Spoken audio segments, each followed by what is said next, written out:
Morning student. आज हम कक्षा 10 के पद्य खंड में पाठ 4 जो कि कविदेव के दोहे या कवित्व सवैयों के बारे में हम पढ़ेंगे। कविदेव जिनका जन्म विक्रम संवत 1730 विक्रम संवत और इसी को अगर हम ईस्वी में लिखते हैं तो 1673 ईस्वी में हुआ था और इनका निधन 1824 विक्रम संवत और ईस्वी में लिखे तो 1767 ईस्वी में। इनका जीवन परिचय है। रीतिकालीन काव्य परंपरा में विशिष्ट स्थान रखने वाले कविदेव का जन्म विक्रम संवत 1730 विक्रम संवत में हुआ। इनके ग्रंथों से ज्ञात होता है कि इटावा के रहने वाले थे, जो कि यूपी में इटावा शहर है, वहां के ये रहने वाले थे। इस संबंध में एक उक्ति प्रचलित है। इन्होंने इनके स्वयं के बारे में एक उक्ति प्रचलित है, लोकोक्ति प्रचलित है। गोसरिया कविदेव को नगर इटावा वास, अर्थात जो द्योसरिया जो ब्राह्मण वंशज है उसमें कविदेव का जन्म हुआ था और इटावा नगर में ये निवास करते थे। इनके पिता का नाम कुछ विद्वान बिहारी लाल दुबे मानते हैं। इनके वंशज वर्तमान में इटावा और कुसमरा में रहते हैं। देव की रचनाओं की संख्या 52 कही जाती है, कुछ 72 भी बताते हैं कुछ विद्वान, परंतु मुख्य रूप से इनकी 52 यानी कि 52 है। किंतु इनकी प्रमुख और प्राप्त रचनाओं में भाव विलास, भवानी विलास, कुशल विलास, रस विलास, काव्य रसायन, देवचरित्र, अष्टयाम, सुजान विनोद, प्रेम तरंग आदि है। देव ने भी केशव की भांति कवि और आचार्य कर्म का निर्वाह किया था। स्वभाव से रसिक होने के कारण उनके काव्य में श्रृंगार रस का उच्छल प्रभाव बहता है, यानी कि इनकी जो रचनाएं हैं, इनके जो काव्य में, उसमें श्रृंगार रस संयोग और वियोग दोनों रूप में मिलता है। यह श्रृंगारिकता छिचली नहीं अपितु उसमें विशेष गंभीरता विद्यमान है। वे वैसे तो रसवादी आचार्य थे, परंतु अलंकारों के स्वाभाविक प्रयोग के प्रति उनका आग्रह था। देव ने साहित्यिक ब्रजभाषा को अपनाया था, परंतु उसमें संस्कृत, प्राकृत, अपभ्रंश, फारसी तथा उत्तर भारत की अन्य बोलियों के शब्दों का स्वतंत्रता से प्रयोग मिलता है। तो इन्होंने जो रचनाएं की है, काव्य लिखे हैं, उसके अंदर मुख्य रूप से ब्रजभाषा का प्रयोग किया है, साहित्यिक ब्रजभाषा का, परंतु उसमें कई प्रकार के अन्य भाषाओं के शब्दों का प्रयोग भी मिलता है, जैसे संस्कृत, प्राकृत, अपभ्रंश और जो उत्तर भारत में बोली जाने वाली अनेक प्रकार के भाषाओं के शब्दों का प्रयोग मिलता है। इस प्रकार कविदेव काव्य सृष्टि और आचार्य दृष्टि के कारण ऐसे महाकवि है जिन्होंने तत्कालीन सामाजिक एवं साहित्यिक परिस्थितियों में हिंदी साहित्य को अमूल्य ग्रंथ रत्न प्रदान किए हैं। पाठ परिचय देखते हैं।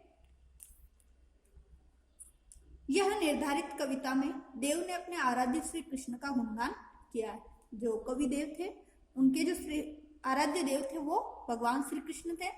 सांवरिया श्री कृष्ण के पांवों में घुंघरू के मधुर स्वर झंकृत हो रहे हैं। वे पीत वसन में सुहावने लग रहे हैं।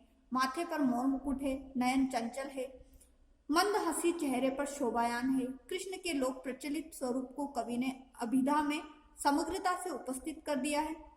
देव को पेचिले मंजूमुन की बुनावट में निपुणता हासिल थी। तो प्रथम पद जो था उसके अंदर उन्होंने भगवान श्री कृष्ण के बाल रूप का वर्णन किया था। दूसरे पद में उन्होंने मौलिकता पूर्व श्री कृष्ण के जादुई सूरत में गोपियों के विवश समर्पण का वर्णन किया है। और दूसरे पद में उन्होंने जो गोपियों ने क्या किया कि विवस्थापूर्ण अपना जीवन श्री कृष्ण को पूर्ण रूप से समर्पित कर दिया, उसका वर्णन किया है। तीसरे पद में स्मृति एवं स्वप्न कविता का संगम है। नायिका का स्वप्नलित संसार उनके झांकते ही खो जाता है। स्वप्न में सुखद मिलन है और जागरण में जुदाई है। यह विडंबना ही कविता की मौलिकता एवं खूबसूरती है। तो तीसरे पद में एक नायिका होती है जो स्वप्न में तो मिलन के सपने देखती है, परंतु जब वो जागती है तो उसे पता चलता है कि उसका प्रियतम उसके पास नहीं है। तो इस प्रकार की जो सुखद मिलन और जागरण की जो जुदाई है वो हमें तीसरे पद में देखने को मिलती है। तो ये कविदेव का जीवन परिचय और पाठ परिचय हुआ। आइए आज इनके पदों के बारे में हम पढ़ते आगे।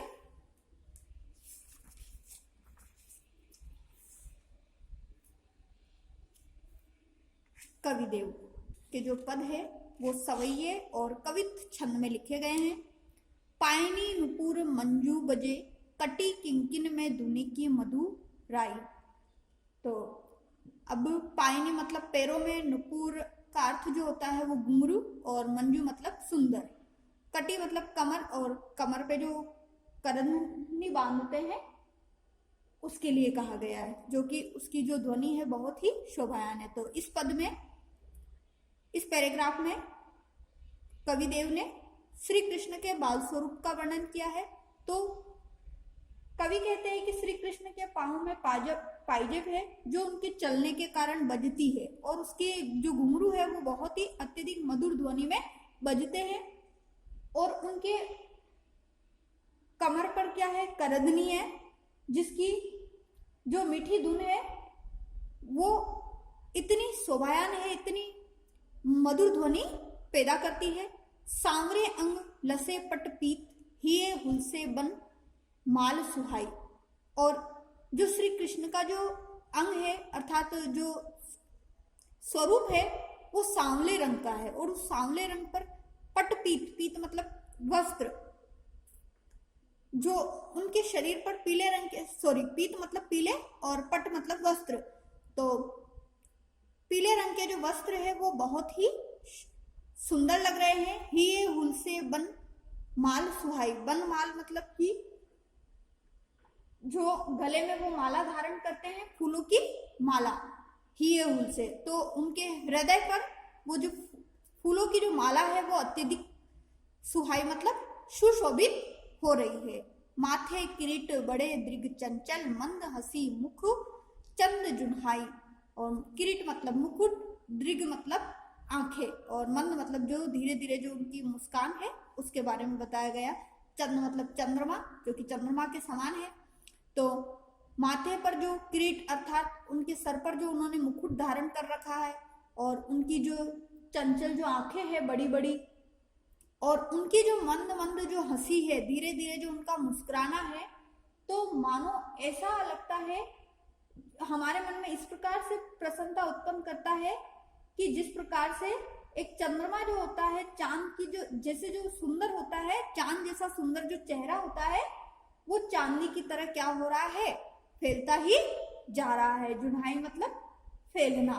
तो उनका जो मुख है वो चंद्रमा के समान है, और उस पर वो धीरे धीरे जो उनकी मुस्कान है वो इस तरीके से फैल रही है जैसे चंद्रमा की जो चांदनी फैलती है। तो उनके जो माथे का मुकुट, उनकी जो बड़े बड़े नेत्र है, जिनकी चंचलता और उनकी जो चांदनी स्वरूप जो प्रसन्नता है, जो मुस्कान है, वो हमारे हृदय को बहुत ही अत्यधिक प्रसन्न करती है, हमें बहुत ही अधिक मन को भाती है। जय जग मंदिर दीपक सुंदर, श्री ब्रज दुलूह देव सहाई। और उनकी जो ये मुस्कान है और उनकी जो ये चांदनी, चंद्रमा की जो चांदनी है, जो मुस्कान रूपी जो मुस्कान है वो चंद्रमा की चांदनी की तरफ फैल रही है। तो मानो कवि देव कह रहे हैं कि जैसे ये जग यानी कि पूरा संसार क्या है, मानो एक मंदिर है, और जो श्री कृष्ण का जो सुंदर स्वरूप है वो एक दीपक की भांति इस संसार में रोशनी फैला रहा है। श्री ब्रज दुलह देव सहाय। और इसी प्रकार से श्री कृष्ण की कवि देव जय जयकार करते हुए कहते हैं कि श्री कृष्ण क्या करते हैं, सदा जीवन में लोगों की सहायता करते हैं, मदद करते हैं। तो हे कृष्ण, हे बाल स्वरूप श्री कृष्ण, आपका जो इतना सुंदर रूप है और जो हमारे मन को भाता है, हमें प्रसन्न करता है, तो अतः आपसे हमें यही निवेदन है कि आप भी हमारी इस संसार में सहायता करें। तो कवि ने इसमें ब्रजभाषा का प्रयोग किया है, फिर मधुराई, सुहाई, इसमें अनुप्रास अलंकार का प्रयोग हुआ है, और छंद जो है कवित छंद है, सवैया छंद है, और ब्रजभाषा का इसमें प्रयोग हुआ है, और भगवान श्री कृष्ण के बाल स्वरूप का बहुत ही सुंदर इसमें वर्णन किया गया है।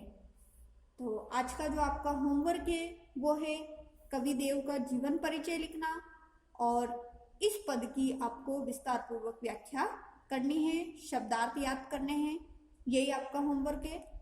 आगे के जो ये 2 पद हैं वो हम नेक्स्ट क्लास में पढ़ेंगे।